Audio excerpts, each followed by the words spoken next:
I'm glad you're here. I truly am.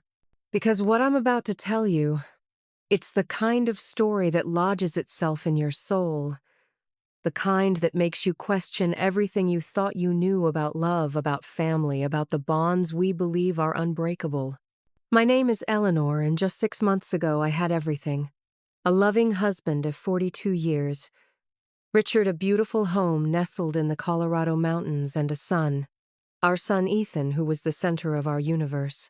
Now I'm telling you this from a place I never thought I'd be, a place of shadows, a place where Richard and I are ghosts in our own lives. It all started on a crisp autumn afternoon on a cliffside trail overlooking a valley painted in gold and crimson. The air was so clean it hurt to breathe, and the sky was a piercing, impossible blue. It was the kind of perfect day that makes you feel grateful to be alive. And then our own son, the boy we raised, the man we loved more than life itself, pushed us off that cliff.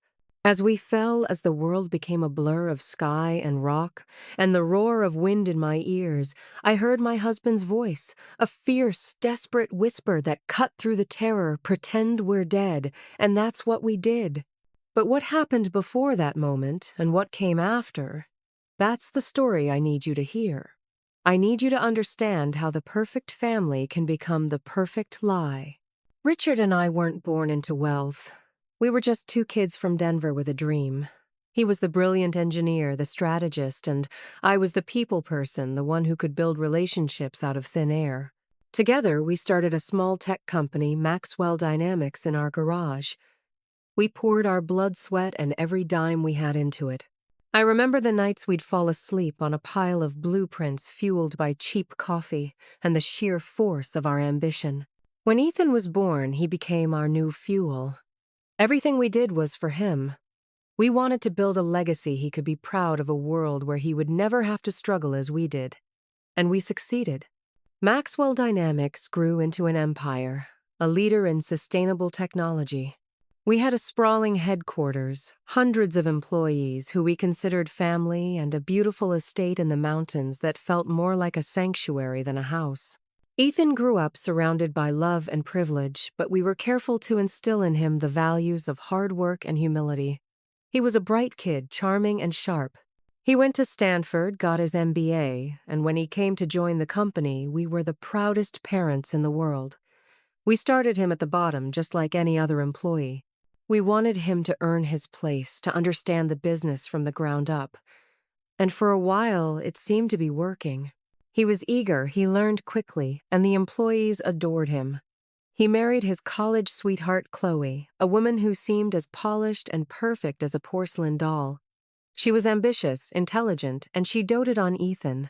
They were the perfect power couple, the future of Maxwell Dynamics. When Richard and I decided it was time to step back to finally enjoy the fruits of our labor, naming Ethan as CEO felt like the most natural thing in the world. It was the culmination of our life's work. We handed him the keys to the kingdom we had built, trusting him implicitly. We were so blinded by our love for him, so wrapped up in the picture-perfect image of our family, that we didn't see the subtle changes. We didn't see the way his ambition was slowly curdling into something darker, something rapacious. The first signs were small, easy to dismiss. He started making executive decisions without consulting the board, which still included Richard and me. He brought in a new CFO, a man named Marcus Thorne, who had a reputation for being a ruthless cost-cutter. Longtime employees, people who had been with us since the garage days, started being pushed out, replaced by younger, slicker faces who showed loyalty only to Ethan. When we tried to talk to him about it, he would just smile, that charming smile of his. "Mom, Dad, you have to trust me. This is the new era. We have to be leaner, more aggressive to compete." Chloe would be right there by his side, her hand on his arm, nodding in agreement. "Richard, Eleanor, he's a visionary. You taught him to be a leader, and this is what leadership looks like in the 21st century.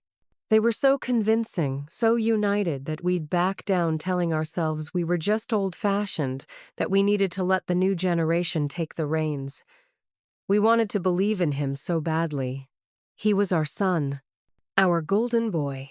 We had spent our entire lives building this pedestal for him, and we couldn't bear to see a single crack in it. But the cracks were already there, spreading like a spider web through the foundation of everything we held dear. We just hadn't looked close enough to see them, and our failure to see would cost us almost everything. The shift was so gradual you could almost convince yourself it wasn't happening. It was like watching a beautiful painting fade in the sun one day at a time until you can barely remember the vibrant colors it once had. Our weekly family dinners, once a cherished tradition filled with laughter and easy conversation, became structured, formal. The talk was always about the company, but it was a one-sided conversation. Ethan would hold court speaking in corporate jargon about market penetration and leveraging assets, while Chloe would look at him with an adoring gaze that in hindsight felt rehearsed. Richard and I became spectators in our own home, listening to our son talk about the company we built, as if it were a foreign entity we couldn't possibly understand. He was no longer asking for advice. He was delivering a report. The warmth was gone, replaced by a cold, hard efficiency that chilled me to the bone. I remember one evening I tried to ask about Sarah, my former assistant who had been with me for 30 years. I'd heard she'd been forced into early retirement. When I brought it up, Ethan's face tightened almost imperceptibly. Chloe answered for him, her voice smooth as silk. Eleanor, it was a necessary restructuring. Sarah was wonderful, of course, but her skill set was dated. We have to look to the future. The casual cruelty of it, the dismissal of a woman who had dedicated her life to us, it left a sour taste in my mouth. But again we let it go. We told ourselves this was the price of progress. This is the story of how that trust was betrayed in the most horrific way imaginable. It's a story of survival, of fighting back from the brink when the person you love most wants you erased from the world. If you want to hear how we clawed our way back from the edge of death to uncover the truth, please hit that like button and subscribe to my channel. You won't believe what happened next. The real turning point, the moment when our quiet unease morphed into gnawing fear, came not from a boardroom meeting but from a charity gala. It was the annual fundraiser for the Children's Hospital, an event Richard and I had chaired for over a decade. It was our passion project, a way to give back to the community that had supported us. This year, Ethan and Chloe were the hosts. They stood on stage, bathed in the warm glow of the spotlights, looking every bit the philanthropic power couple. Ethan gave a moving speech about corporate responsibility, about carrying on his parents' legacy of giving. The crowd was captivated. They gave him a standing ovation. Richard and I sat at our table, smiling and clapping, but a cold dread was beginning to coil in my stomach. It all felt like a performance, a perfectly executed play. Later that evening, an old friend, a man named George, who sat on the hospital's board, came over to our table. He was a straightforward, no-nonsense kind of man who had known us for years. After the usual pleasantries, he leaned in closer, his voice low. "Richard, Eleanor," he said, his brow furrowed with concern. "The corporate donation from Maxwell Dynamics. It's significantly less this year. Less than half of what you usually give." Ethan said it was a necessary cutback due to some aggressive expansion projects. Richard and I exchanged a look. This was the first we'd heard of it. An expansion project so aggressive that it required cutting a donation to a children's hospital. It didn't make any sense. The company was more profitable than ever. We had just secured a massive government contract. There was no financial reason for such a cut. When we confronted Ethan about it later that night, he was ready with an answer. He spun a complex tale of offshore investments and capital-intensive research and development that was, he assured us, poised to triple the company's value. "It's short-term pain for long-term gain, Dad," he said, his tone slightly condescending, as if we couldn't grasp the sophisticated strategy. "You have to spend money to make money." That night, neither Richard nor I could sleep. The explanation felt hollow, slick. It was the first time our son had ever lied to us so blatantly about the company's finances. We had always operated on a principle of complete transparency. This was something different. This was obfuscation. Richard, ever the pragmatist, got out of bed and went to his study. I could hear the soft clicking of his keyboard for hours. He still had high-level access to the company's internal servers, a backdoor he had built into the system years ago, a relic of his old-school paranoia. He always said, "Trust, but verify." I had always teased him about it. That night, I was grateful for it. Around 4 a.m., he came back into the bedroom, his face pale, his expression grim. He didn't say a word. He just turned his laptop toward me. On the screen was a series of encrypted folders I didn't recognize. It took him another hour to break through the firewalls Ethan's new tech team had erected, and then we saw it. It wasn't just one discrepancy, it was a tangled web of them. He had created shell corporations, dozens of them registered in places like the Cayman Islands and Panama. Millions of dollars were being siphoned from Maxwell Dynamics' main accounts and funneled into these phantom entities. He was using them to purchase assets for himself, luxury properties in Dubai, a yacht, a private jet. But it was worse than just personal greed. He was systematically devaluing our company's stock, selling off valuable patents to these shell corporations for pennies on the dollar, effectively stealing the intellectual property we had spent our lives creating. He was gutting the company from the inside out, preparing to sell the hollowed-out shell to a competitor, a ruthless conglomerate we had fought against for years. After the sale, he and Chloe would walk away with a fortune, leaving the company we built and its loyal employees with nothing. The money from the shell corporations would be untraceable, and he would have effectively stolen his own inheritance, and then some before we were even gone. The scale of the betrayal was breathtaking. It was so audacious, so monstrous that my mind could barely process it. This wasn't a mistake. This wasn't a misguided business strategy. This was a calculated, methodical demolition of our legacy by our own son. I felt a wave of nausea wash over me. I looked at Richard and I saw the same stunned horror reflected in his eyes.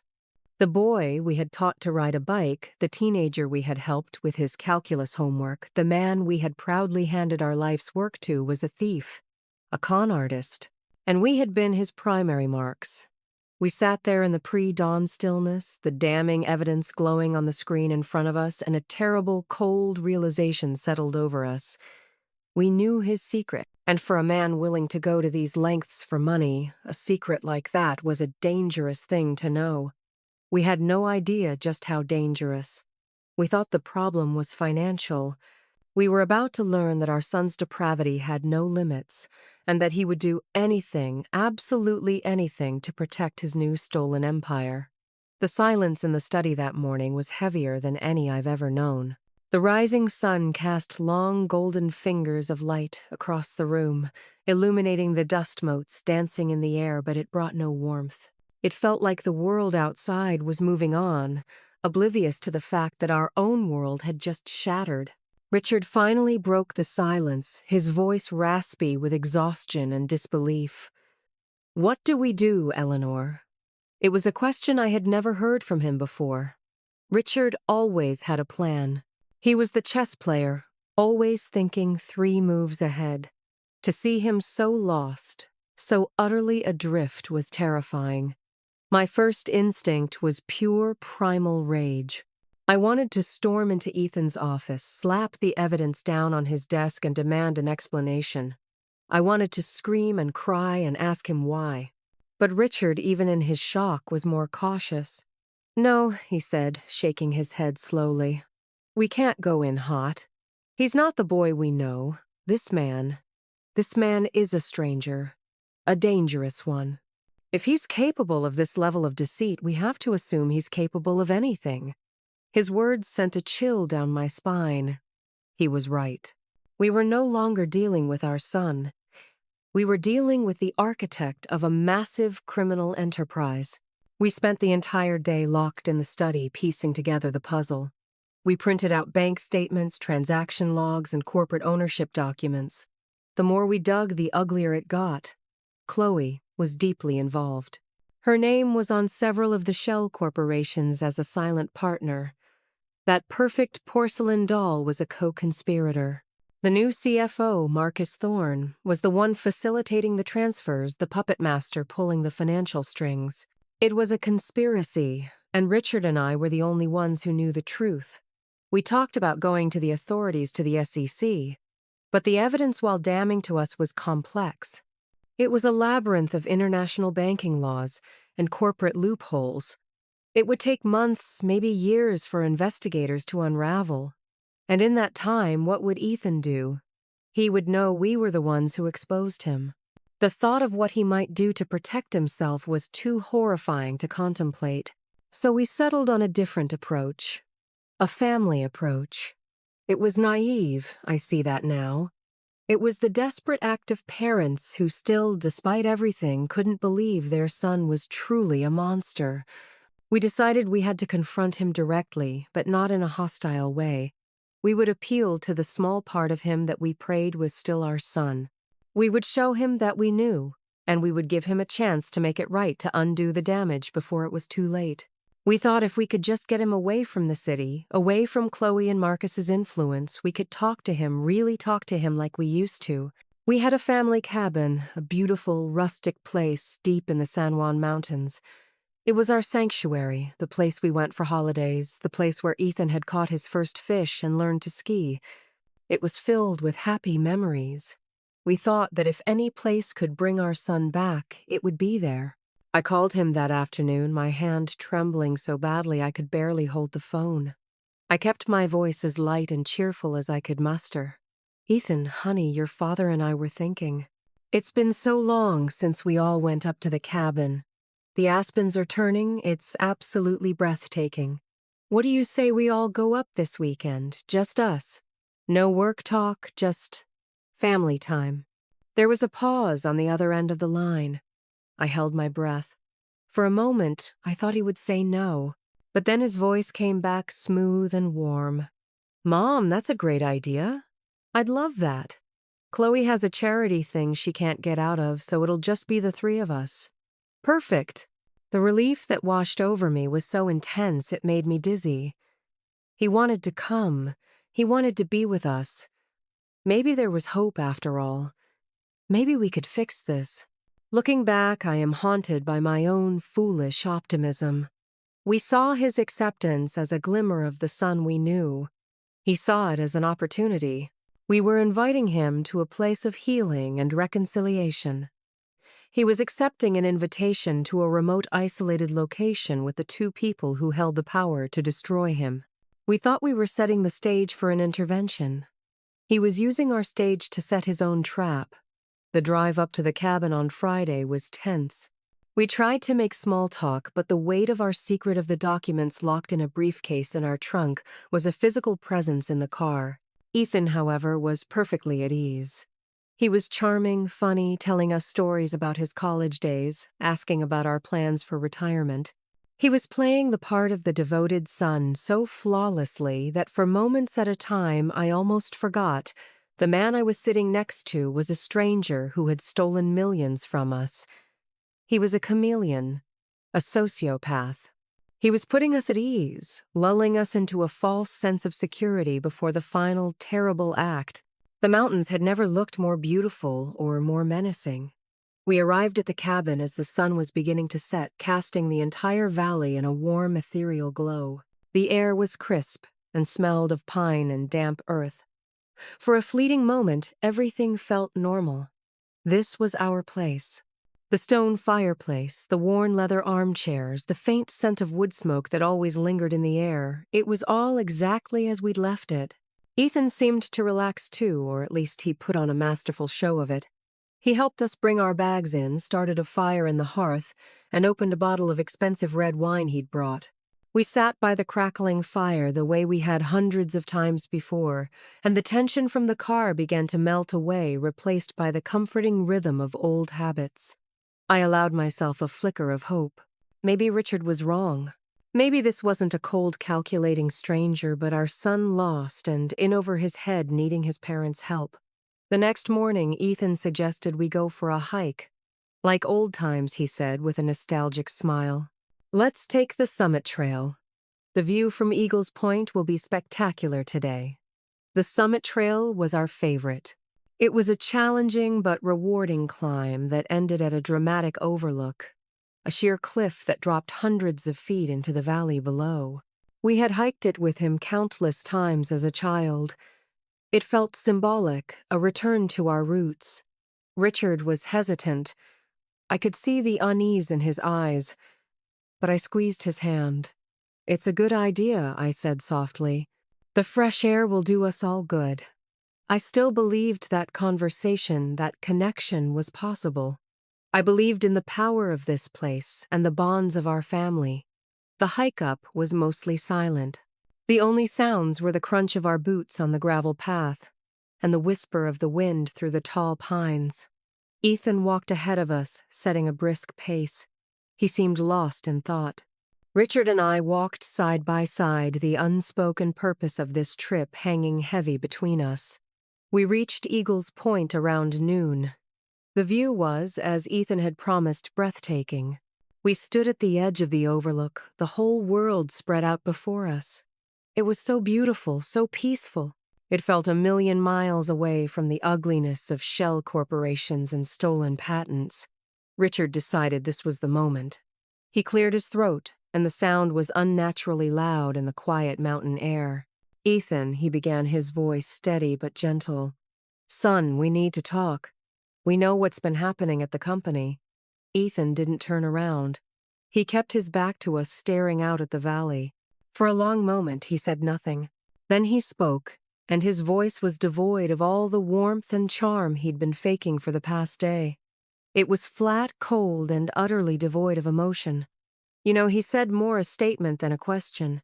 "I was wondering how long it would take you. You were always so meticulous, Dad." He finally turned to face us, and the person looking back at us was someone I had never seen before. His eyes were like chips of ice. His mouth was set in a hard, thin line. The mask was gone. "This was the real Ethan. It was a good run," he continued, his voice casual, as if he were discussing a football game. "But you two, you're relics, stuck in the past with your talk of loyalty and legacy. It's just business. You build something and someone smarter, more ruthless comes along and takes it. That's the way of the world." I couldn't believe what I was hearing. "This isn't business, Ethan," I cried, my voice trembling. "This is theft. You've betrayed everyone who ever trusted you." "You've betrayed us." He let out a short, sharp laugh that had no humor in it. "Betrayal is a word for people who lose. I'm not going to lose. I have everything planned. The sale goes through next month. Chloe and I will be gone. Untouchable. It was perfect. But then you had to go digging. You just couldn't leave it alone, could you? You couldn't just enjoy your retirement and let me have what I deserve." "What you deserve," Richard's voice was a low growl. "You deserve nothing but a prison cell." Ethan smiled, a slow, chilling smile that didn't reach his eyes. "That's where you're wrong, Dad. I'm not going to prison. And you're not going to tell anyone? You see, the beauty of this place you love so much, is its isolation. No witnesses, no cell service." He took a step toward us. Instinctively, Richard and I stepped back closer to the edge of the cliff. The reality of the situation crashed down on me with the force of a physical blow. He had brought us here to kill us. "What a tragedy it will be," Ethan said, his voice, a mock sympathetic drone. "Richard and Eleanor Maxwell, avid hikers, took a tragic fall during their annual mountain retreat. A terrible accident. The company will mourn. The son, heartbroken, will have to step up and carry on their legacy." He lunged. It happened so fast. He was strong, so much stronger than either of us. He slammed into Richard first, using his momentum to drive us both backward. I screamed, grabbing onto Richard's arm. The world tilted crazily. I saw a flash of Ethan's face, his expression one of grim determination. There was no hesitation, no remorse. He was simply erasing a problem. Then there was nothing beneath my feet. Just air. The three of us were tangled together for a horrifying second at the precipice, and then Richard and I were over the edge. The last thing I saw was my son's face looking down at us, not with panic or regret, but with cold, calculating finality. The roar of the wind filled my ears, and the ground rushed up to meet us. In that split second of pure, unadulterated terror as my life flashed before my eyes, I felt Richard's arm tighten around me and heard his voice in my ear. A raw, urgent command that defied death itself. Pretend we're dead. The fall was a chaotic symphony of terror. It wasn't a straight drop like you see in the movies. We hit a rocky outcrop, a brutal, jarring impact that knocked the wind out of me and sent a blinding flash of pain through my side. We tumbled, scraping against stone and tearing through thorny bushes that ripped at our clothes and skin. I remember the smell of dirt and crushed pine needles, the feeling of my body being completely out of control. It felt like an eternity, but it could only have been a few seconds. Our descent was broken by a steep wooded slope, and we finally came to a stop in a tangle of undergrowth and loose scree about 100 feet below the overlook. Not at the bottom of the valley, but on a wide, treacherous ledge that was hidden from the trail above. For a moment there was only silence broken by my own ragged gasps for air. Every inch of my body screamed in protest. I tasted blood in my mouth. My vision swam. I thought, this is it? This is how I die. Then I heard Richard groan beside me. He was alive. That single sound was an anchor in the swirling chaos of my mind. I pushed myself up a fresh wave of agony shooting through my ribs. I looked over at him. He was a mess. His face was covered in cuts, and his left leg was bent at an unnatural angle, but his eyes were sharp, alert, and filled with a terrifying clarity. He put a finger to his lips, then pointed up toward the top of the cliff. We listened. We could hear Ethan, his voice faint, carried on the wind. He was on his phone. Yes, it's done.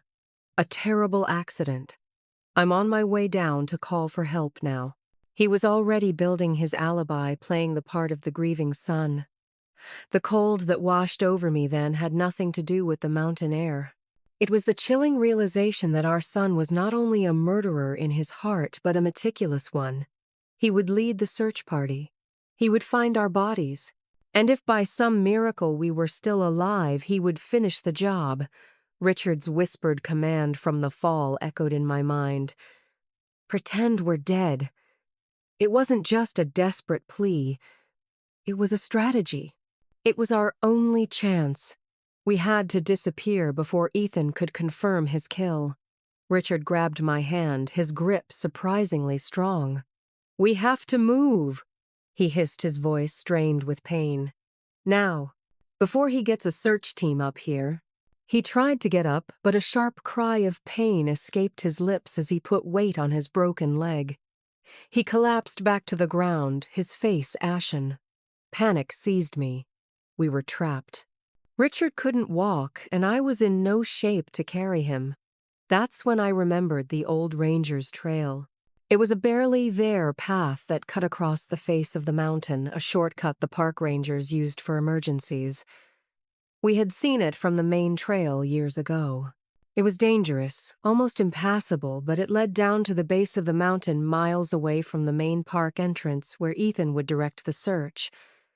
The ranger's trail, I whispered. Do you think we can make it? Richard looked in the direction I was pointing, his eyes calculating. We don't have a choice, he said, gritting his teeth. What followed was the most grueling, agonizing journey of my life. I used my belt and a strip of fabric torn from my shirt to fashion a crude splint for Richard's leg. He leaned on me, his arm draped over my shoulders, and we began to move. Every step was a battle. Richard's broken leg was a dead weight, and my own injuries screamed with every movement. The trail was treacherous, a narrow ribbon of dirt and rock clinging to the side of the mountain. We stumbled, we fell, we crawled on our hands and knees. We were fueled by nothing but adrenaline and the terrifying image of our son's cold, emotionless face. As darkness fell, the temperature plummeted. We had no food, no water, no warm clothing. We were losing blood and going into shock. I knew we wouldn't survive a night on the mountain.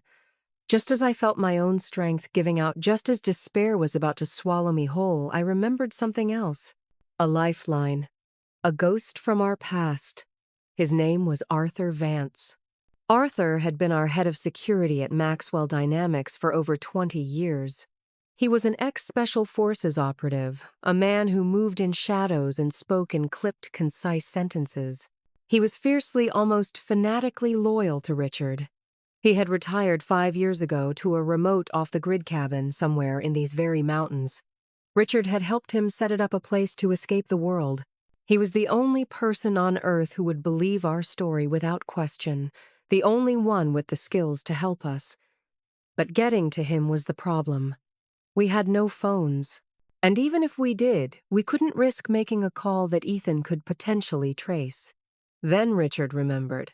The emergency transponder. Years ago, for our backcountry hiking trips, Richard had bought a set of personal locator beacons. They were small devices that, when activated, would send a silent encrypted distress signal to a single pre-programmed receiver. We each had one in a small survival kit in our day packs, which were miraculously still strapped to our backs. And the receiver, it was at Arthur's cabin. Richard had given it to him as a retirement gift, a way for us to stay in touch in an emergency. "It's a long shot." Richard mumbled, his lips blue with cold. "The battery might be dead." I fumbled in his pack with numb fingers, my heart pounding. I found the small plastic device. A single red button was protected by a plastic cover. I flipped the cover and pressed the button. A tiny green light blinked once, then twice, then stayed on. It was working. Now all we could do was wait and pray. Pray that Arthur was at his cabin. Pray that the receiver was on. And pray that he would find us before we succumbed to our injuries or before our son's search party did.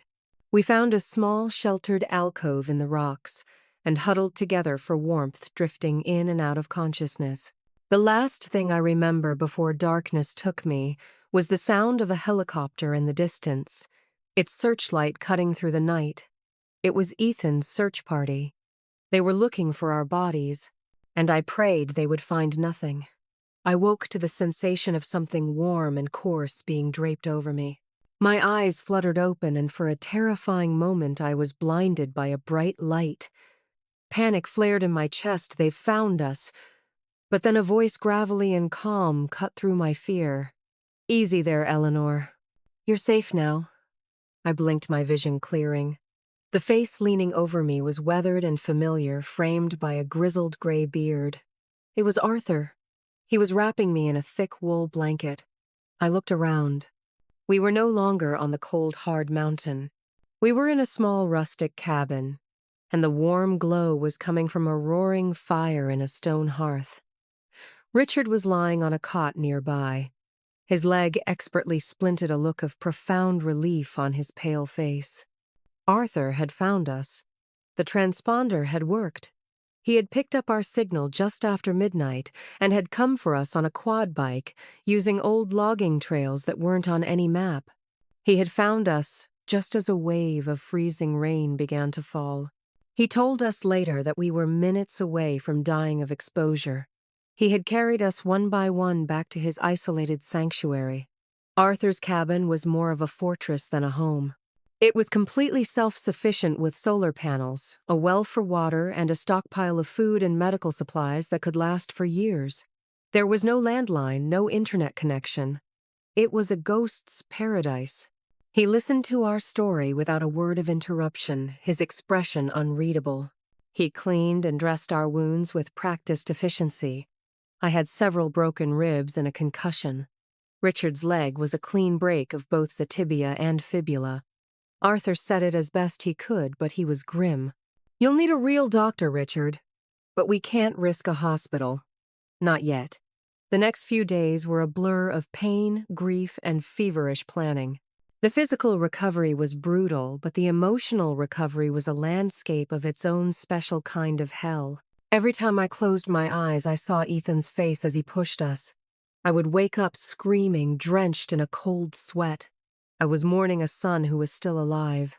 I was grieving the loss of the boy. I had raised a grief made all the more agonizing because his body was still walking the earth, inhabited by a monster. Richard, on the other hand, channeled his grief into cold, methodical anger. His mind, always sharp, was now honed to a razor's edge by the betrayal. While I wept, he planned. He and Arthur would sit by the fire late into the night, speaking in low tones, sketching out diagrams on pieces of paper. They were mapping out a war. Arthur, using a satellite phone that was impossible to trace, began to gather intelligence. He had contacts in places we couldn't even imagine. Former military buddies, private investigators, data security experts. The news from the outside world was exactly as we had feared. The search for our bodies had been called off after a week. We were presumed dead victims of a tragic hiking accident. Ethan had played the role of the devastated son perfectly. He gave a heart-wrenching eulogy at our memorial service, a grand affair attended by everyone who was anyone in Denver. He wept openly, Chloe clinging to his arm for support. The papers called him a pillar of strength, a son forced to grow up too soon, bravely taking the helm of his parents' company in their absence. He was a hero. He was also now in complete control of our estate, our assets, and our company. He had won, but his victory had made him careless. With us gone, he and Chloe began to live a life of extravagant, unrestrained luxury. They moved into our mountain estate. They flaunted their new private jet and their multi-million-dollar yacht. Ethan fast-tracked the sale of Maxwell Dynamics, meeting secretly with the CEO of the rival conglomerate. Arthur's contacts got us photos, flight manifests, and even snippets of recorded conversations. They were liquidating everything, preparing to cash out and vanish. The rage that filled me as I looked at the photos of them laughing on the deck of our yacht, a yacht they had bought with our stolen money, was a cleansing fire. It burned away the last of my grief and replaced it with a cold, hard resolve. Richard had been right. The parents Ethan knew were dead. But someone else had been born in that cabin, forged in the crucible of betrayal and pain. We were no longer parents. We were ghosts. And ghosts, as we were about to teach our son, have a tendency to haunt. Our plan began to take shape. We couldn't go to the police. Ethan's narrative was too strong, and he had the money and influence to bury us in legal challenges. We had to dismantle his empire from the inside, piece by piece. We had to use his own greed and paranoia against him. Arthur set up a secure, encrypted communication line for us in the cabin. From our mountain fortress, we began to pull the strings. Richard, with his intimate knowledge of the company's infrastructure, and Arthur, with his network of specialists, made a formidable team. My role was different. I knew the people. I knew the hearts and minds of the employees Ethan had cast aside. I began to compile a list of the loyal, the wronged, the people who would help us if they knew the truth. Our army of ghosts was beginning to assemble. We were no longer just surviving. We were fighting back. And our first target would be the one thing Ethan cared about more than anything: his stolen money. Our ghost operation began with a whisper. We couldn't attack Ethan head-on. That would be like a moth flying into a flame. We had to be more subtle, to become a nagging doubt in the back of his mind, a glitch in his perfect system. Our first move was financial. Richard, working with one of Arthur's contacts, a reclusive legendary hacker known only as Nix, found a back door into the complex web of offshore accounts Ethan had set up. We couldn't just take the money back. That would be too obvious and would trigger immediate alarms. Instead, we started a campaign of 1,000 cuts. A transfer of $1 million from his Cayman account would be mysteriously rerouted to a holding account in Liechtenstein for 72 hours before being returned, minus a few $1,000s in international processing fees. A stock purchase he made would be delayed just long enough for the price to drop significantly. Small, inexplicable financial mishaps that, on their own, were merely annoyances. But taken together, they began to paint a picture of a system that was no longer secure. Arthur's team on the ground fed us information in real time. Ethan was becoming frantic. He was spending hours on the phone with his bankers, with Marcus Thorne screaming about incompetence. He couldn't understand how these things were happening. His state-of-the-art security was being bypassed by what seemed like random, insignificant errors. He was a man who craved control, and for the first time he was losing it. While Richard and Nix were playing games with his money, my job was to build our human network. I started with Sarah, my assistant of 30 years, whom Chloe had so cruelly dismissed. Arthur found her living in a small apartment, struggling to make ends meet on her meager retirement package. He approached her carefully, not revealing we were alive, but presenting himself as a private investigator working for a group of disgruntled shareholders. He showed her a small piece of the evidence we had, just enough to prove Ethan's wrongdoing. The fire in Sarah's response was immediate. Her loyalty to us, to the company we had built, was absolute. She still had friends inside Maxwell Dynamics, a network of secretaries and mid-level managers who, like her, had been sidelined by Ethan's new regime. She became our eyes and ears inside the building. Through her, we learned about the company's plummeting morale. We learned that Ethan was a tyrant ruling by fear, and that Chloe had become the unofficial queen, treating the employees like her personal servants. The information Sarah and her network provided was invaluable. We got copies of internal memo schedules for executive meetings, and even whispers of the growing tension between Ethan and Marcus Thorne, who was beginning to get nervous about the financial glitches. Our next step was to target the sale of the company. Ethan was in the final stages of negotiation with Omnicorp, the soulless conglomerate he was selling our legacy to. The deal was set to make him a billionaire. We had to stop it, or at least delay it. Using the information we had gathered, Nix crafted a series of anonymous encrypted emails. They were sent from a secure server to key members of the Omnicorp board of directors and to a few carefully selected financial journalists known for their investigative work. The emails contained no direct accusations. They simply asked questions. Questions about the true valuation of Maxwell Dynamics patents. Questions about the unusual number of shell corporations linked to its CEO. Questions about a recent unexplained exodus of senior technical staff. The emails were designed to plant a seed of doubt, to force Omnicorp to do its own due diligence more thoroughly. The effect was immediate. We saw it in the news reports Arthur sent us. The Omnicorp deal, which had been on the fast track, was suddenly paused pending a more comprehensive internal review. Ethan was apoplectic. Arthur had a source inside Omnicorp who described a heated conference call where Ethan was grilled by their board. He had been unprepared, and his evasive answers only deepened their suspicion. The pressure on him was mounting from all sides.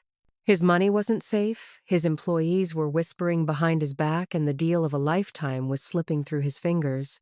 He was becoming increasingly erratic, paranoid. Sarah reported that he had ordered sweeps of the entire building for listening devices and had hired a new expensive cybersecurity firm to find the source of the financial leaks. He was hunting for a ghost, and the harder he looked, the more real we became. He started lashing out at those around him. We intercepted a furious phone call between him and Chloe where he accused her of being careless. Their perfect partnership was beginning to crack under the strain. Seeing him squirm, seeing his stolen world begin to crumble was satisfying. But it wasn't enough. We weren't just after his money or his company. We wanted justice. We wanted him exposed for what he was, a thief and a would-be murderer. All the pieces we had set in motion, the financial disruptions, the internal network, the media leaks, were not the main event. They were the prelude. They were designed to isolate him, to make him desperate. Because we knew that a desperate man makes mistakes, and we were patiently waiting in the shadows, ready for him to make his final, fatal error. We were no longer the victims cowering in a cabin.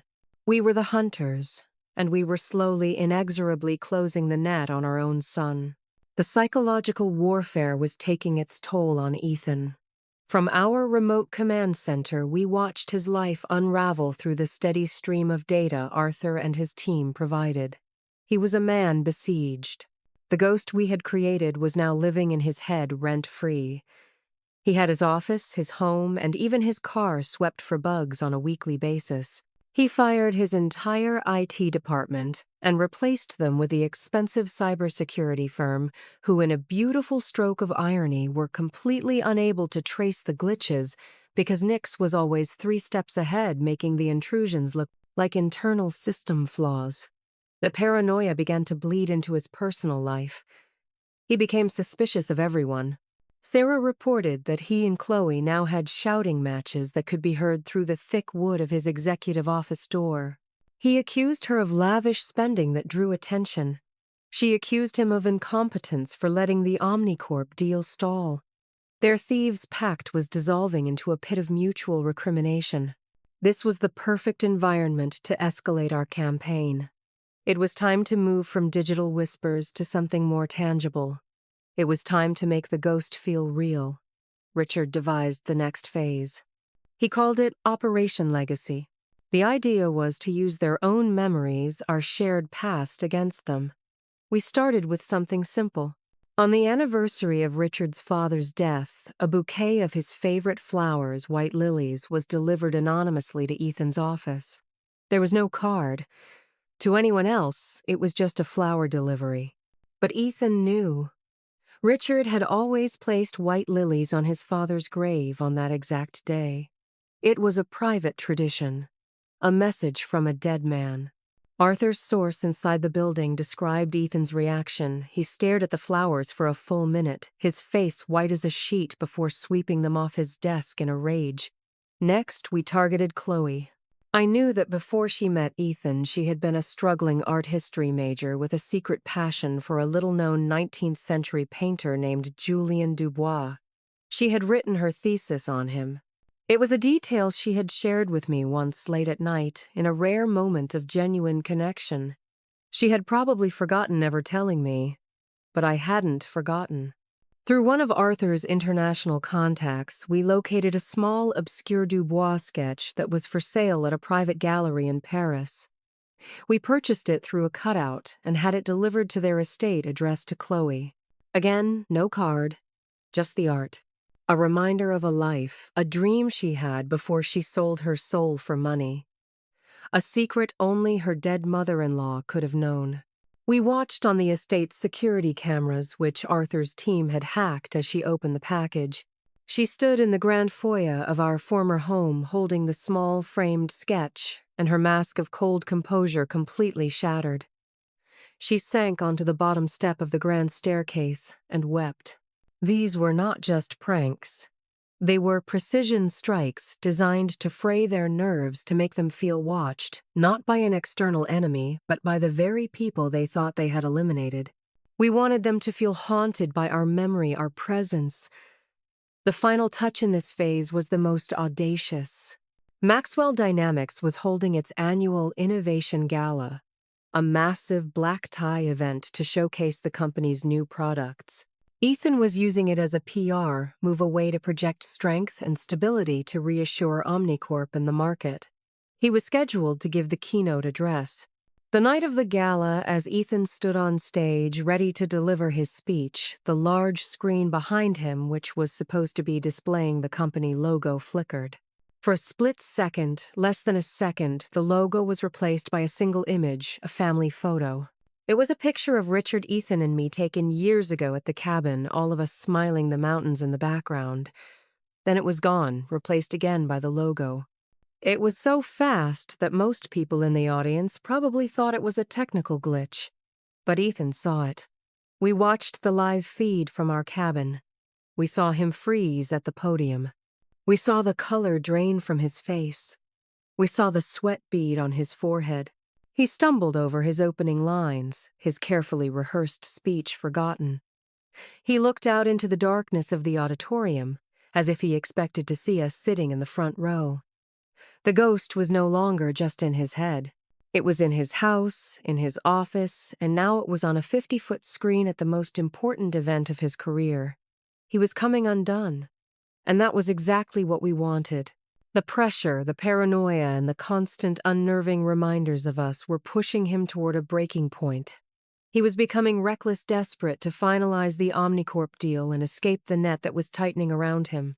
He started cutting corners, pressuring Marcus Thorne to cook the books even more to make the company look better on paper for the review. He was creating a new trail of evidence, fresh and undeniable. He was walking directly into the final phase of our plan, the trap we had been so patiently building. The haunting was over. The reckoning was about to begin. Ethan's desperation was the key we had been waiting for. The Innovation Gala incident had pushed him over the edge. He was now a cornered animal, and cornered animals are predictable. They make fatal mistakes. His one remaining goal was to force the Omnicorp sail through to cash out and escape the ghosts that were tormenting him. To do this, he needed to present Omnicorp with a flawless, bulletproof set of financials. He leaned hard on Marcus Thorne, the CFO, demanding that he create a new set of books that would hide the years of embezzlement and make the company's recent performance look stellar. Marcus, who was already spooked by the financial glitches and the anonymous questions being sent to the Omnicorp board, was now trapped. He was terrified of Ethan, but he was also terrified of being the fall guy for a massive fraud. This was our moment to turn him. Arthur initiated contact. Again, he didn't reveal our survival. He approached Marcus as a representative of a concerned third party with deep knowledge of the company's illicit activities.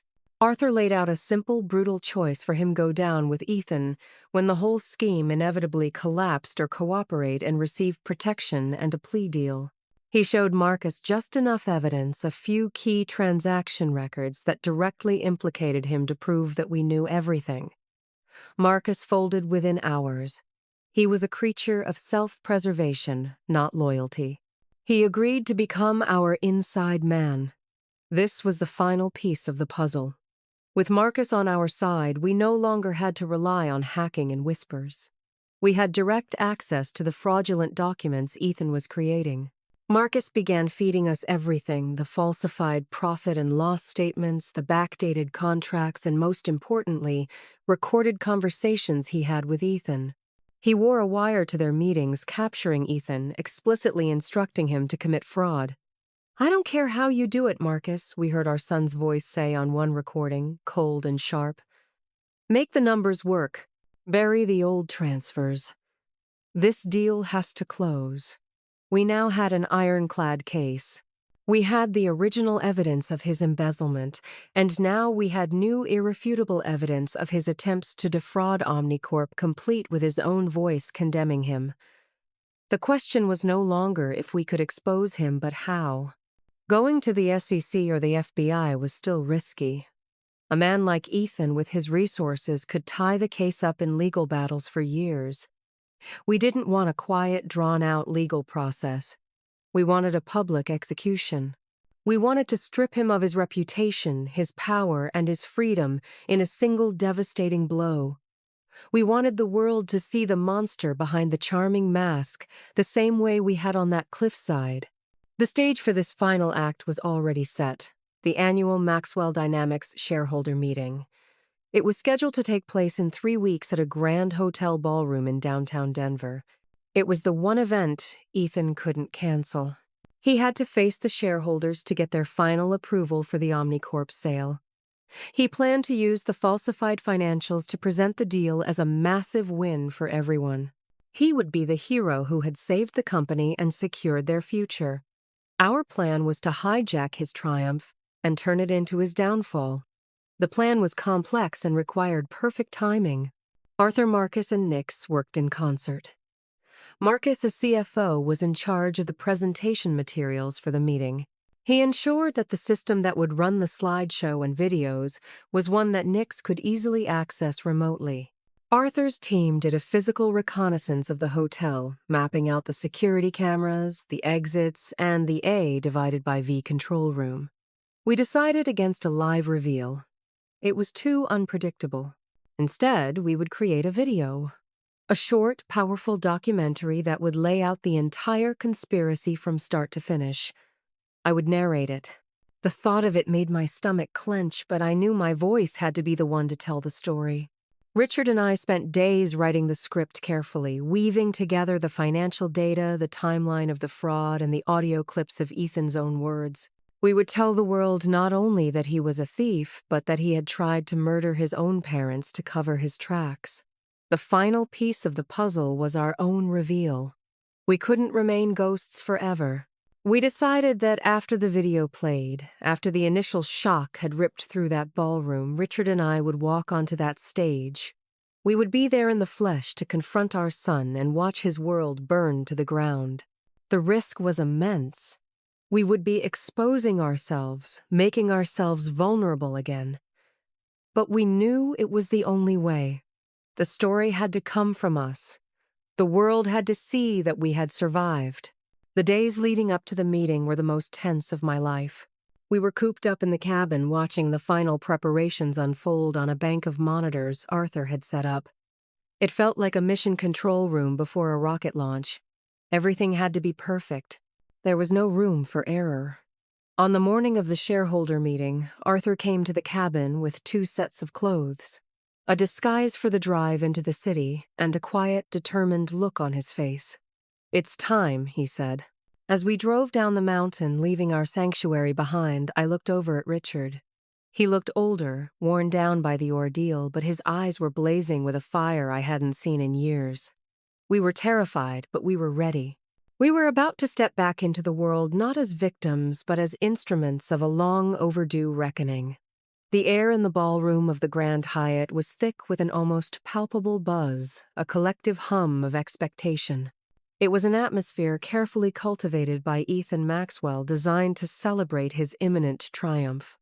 Hundreds of shareholders bedecked in their finest, along with a significant contingent of Denver's business elite and a smattering of eager financial journalists, sat awaiting their cue to applaud the genius son who had supposedly steered Maxwell Dynamics into a new, prosperous era.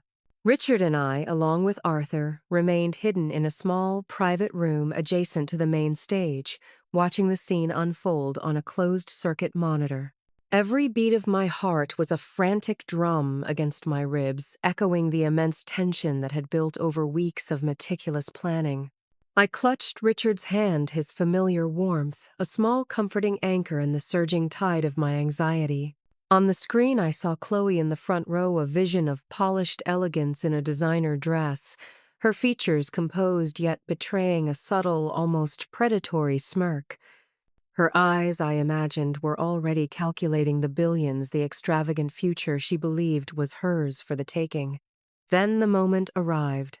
Ethan strode onto the stage, bathed in the brilliant glow of the spotlights, to a thunderous, eager applause. He was the quintessential golden boy, charismatic, impeccably dressed, radiating an aura of absolute control. He moved with the confident swagger of a man who believed he held the world in his palm. He approached the podium, his smile dazzling, practiced, and utterly false. "Good morning, ladies and gentlemen," he began, his voice resonating through the state-of-the-art sound system filling every corner of the opulent ballroom. "Today is a historic day for Maxwell Dynamics. A day we secure our future, solidify our position as industry leaders, and most importantly, honor the profound legacy my parents, Richard and Eleanor Maxwell, so meticulously built." The words were a bitter poison in my mouth, tasting of deceit and audacious hypocrisy. Hearing him speak our names, hearing him invoke our legacy, not as a source of genuine pride, but as a cynical shield for his heinous crimes, sent a jolt of pure ice through my veins. It was an insult beyond measure, a grotesque parody of familial affection. He launched into his presentation a masterclass in deception. The giant screen behind him flashed with meticulously falsified numbers, projected earnings that were nothing but smoke and mirrors, all designed to paint a picture of unprecedented success under his leadership. He was masterful, a natural orator, weaving a compelling narrative of innovation, strategic growth, and boundless vision. The audience was captivated, nodding in approval, their faces reflecting awe and anticipation. They were eating it up, completely unaware they were being fed a meticulously crafted lie. Ethan, emboldened by their adulation, was 10 minutes into his speech, nearing the very peak of his triumphant crescendo when he uttered the trigger words Marcus had meticulously relayed to us. And now, ladies and gentlemen, let me show you the bright future that awaits us. That was Nix's cue. In the silent control room, Arthur gave a curt nod. On the main stage, the screen behind Ethan flickered. His smiling face, the polished corporate logos, the glittering charts, all vanished in an instant, replaced by stark, unsettling white text on a plain black background. The truth about the future of Maxwell Dynamics. A collective audible gasp rippled through the hundreds of attendees. A low murmur of confusion erupted quickly, followed by a deepening silence, as all eyes fixed on the screen. Ethan froze mid-sentence, his mouth slightly agape, a flicker of irritation crossing his face. He tapped the podium, a nervous, almost involuntary gesture, clearly assuming it was a minor technical glitch. It seems we're having a slight technical issue, he stammered, his voice losing its confident swagger, a hint of desperation already creeping in. He looked to the projection booth, a faint bead of sweat appearing on his forehead. Then the video began, and my voice, clear and steady, amplified by the powerful sound system, filled the suddenly hushed ballroom. My name is Eleanor Maxwell, and for the last 6 months my husband and I have been presumed dead. But we are not dead. We are here, and this is the story of how our own son tried to murder us to hide the truth. The words landed like a series of seismic shocks. The initial confusion in the audience transformed into stunned disbelief, then rapidly escalated into outrage and a chilling comprehension. The video, expertly crafted by Nix and Richard, was devastating in its precision. It laid out everything piece by piece, a damning indictment of Ethan's reign. The screen displayed annotated documents, the intricate web of shell corporations in tax havens, the blatant theft of our most valuable patents, the meticulously falsified financials presented alongside the real ugly numbers. It was a visual chronology of his greed and deceit. Then came the audio.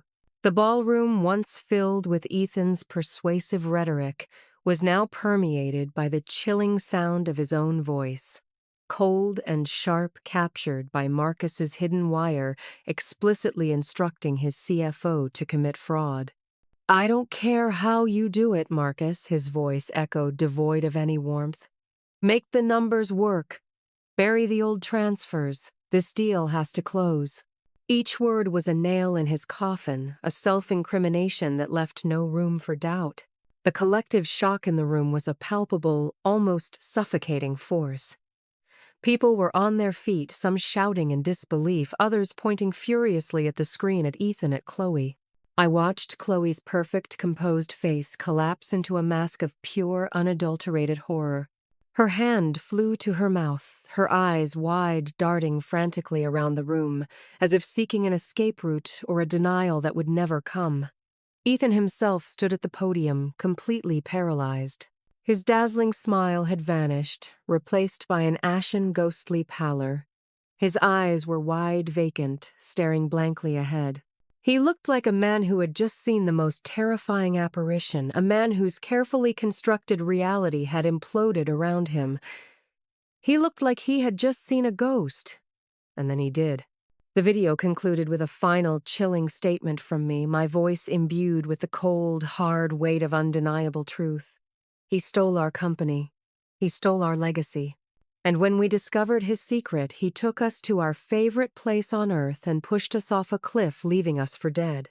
As the screen behind him went black, a single piercing spotlight illuminated a hidden door at the side of the stage.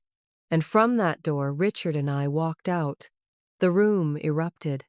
It was no longer a murmur, but a deafening cacophony of screams, shouts, and the relentless staccato of camera flashes.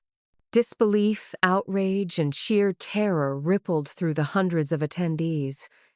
Richard, still leaning on a cane, his leg, a testament to the brutal ordeal, walked with an unwavering resolve. I walked beside him, my steps slow, deliberate, each movement imbued with the weight of our survival and our purpose. We moved towards the center of the stage, past the shocked faces of the hotel staff, past the shouting journalists, until we stood just a few feet from Ethan. He was staring at us, his eyes wide, with a mixture of terror and utter incomprehension. His mind, it seemed, had simply broken under the impossible reality of our return. He looked like a statue carved from pure dread. "Hello, Ethan Richard," said his voice quiet, almost conversational, yet carrying the undeniable authority of a final judgment. It was the calm voice of a man who had stared death in the face and returned to deliver a death sentence. In that very instant, the meticulously maintained order of the grand ballroom completely shattered. Security guards, initially confused, then electrified by the chaos, rushed the stage. Journalists, sensing the story of a lifetime, surged forward, shouting questions, their cameras flashing relentlessly. Chloe, her composure completely gone, was attempting to push her way through the throng, her eyes wide with frantic desperation to escape. But Arthur, who had been strategically positioned in the wings, stepped out, a silent, imposing figure, blocking her path with an unyielding gaze. As if on cue, the first uniformed police officers whom Arthur had alerted just as the video began swarmed into the ballroom, moving purposefully through the panicked, bewildered crowd. They ascended the stage, their presence, a stark, irrefutable symbol of law and order reclaiming the narrative. I watched as if observing a dream or a scene from a movie as they approached Ethan. His eyes remained locked on us, a vacant, shattered stare. He offered no resistance, no argument, no plea. He was simply catatonic, a puppet whose strings had been cut. The officers gently but firmly placed handcuffs on him. He was led away, a fallen king, stripped not just of his crown but of his very sanity. Chloe, now sobbing, hysterically screaming incoherent pleas, was also taken into custody. Her perfectly coiffed hair disheveled her designer dress, a cruel mockery of her downfall. The aftermath was a blur of frenetic activity. Richard and I were immediately taken into protective custody, spirited away from the media frenzy. We spent weeks in debriefings giving detailed statements to the FBI and the SEC. Our story, once a whispered horror confined to a remote cabin, was now international news. The headlines screamed, "Fall of the Maxwell Empire, son's attempted murder of parents to cover fraud exposed in public, miraculous survival leads to billion-dollar betrayal revealed on stage." The public's reaction was a tidal wave of outrage and sympathy. Our story resonated with so many, touching on primal fears of familial betrayal and the insidiousness of unchecked greed. The legal process, though still painstaking, was dramatically accelerated by the undeniable public revelation. The mountain of irrefutable evidence we presented, combined with Marcus Thorne's comprehensive testimony, left no room for doubt. Maxwell Dynamics was immediately placed in receivership. The Omnicorp deal was dead, a casualty of Ethan's hubris. Marcus, for his full cooperation, received a significantly reduced sentence, a chance to rebuild his life after serving time. Ethan and Chloe, faced with the crushing weight of their crimes, were convicted on all counts, multiple charges of grand fraud, corporate embezzlement, conspiracy to commit fraud, and the most damning 2 counts of attempted murder. They will spend the rest of their lives in federal prison, their names synonymous with betrayal and depravity. Richard and I never returned to our sprawling mountain estate. The beauty of the place, once a cherished sanctuary, had been irrevocably tainted by the horror that transpired there. The memories were too fresh, too painful. We sold it along with most of our other high-value possessions that represented the life we had once lived. It was a conscious choice, a shedding of the gilded cage we had built around ourselves. The money, instead of being a source of pain, became a tool for redemption. We funneled a significant portion of it into rebuilding what was left of our company, but not for ourselves. We established a new trust overseen by a board comprised of the loyal employees Ethan had so cruelly cast aside. Under their ethical leadership, Maxwell Dynamics rose from the ashes not as a monument to greed, but as a beacon of integrity and innovation, becoming one of the most ethical and successful companies in the country. Our remaining resources went into establishing the Phoenix Foundation, a nonprofit organization dedicated to two crucial missions: providing legal aid and support for victims of elder financial abuse, and advocating for stronger corporate governance to prevent large-scale fraud. That, we decided, was our new legacy. We now live a quiet life, Richard and I, in a small, unassuming house by the sea, far from the mountains that nearly claimed us.